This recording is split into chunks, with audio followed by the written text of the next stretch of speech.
Hello everybody, and today we're going to start our final project. For this project we are going to make groups of 5 members.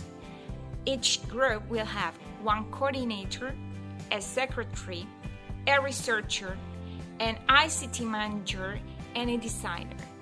So what is our project about? We're going to design a solidarity project or charity project, and we're going to work together fulfilling these 5 functions. The coordinator is going to organize the task, organize all the things you have to do, organize the work, and make sure that everybody is working towards your goal.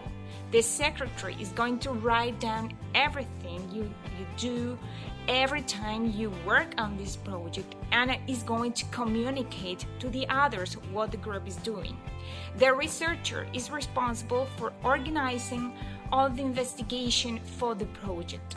The ICT manager is the one who is going to socialize what you're doing with pictures, with photographs, with messages online, and it's going to send to the teacher or to other people that is interested in the project, all related with technologies. And the designer is the one responsible for designing in every step of the project, the flow chart, what you're doing, what's this charity or solidarity project is about, and how all the members of a community can help with the project. So good luck. I'm really happy and anxious to see what we are going to do this last semester.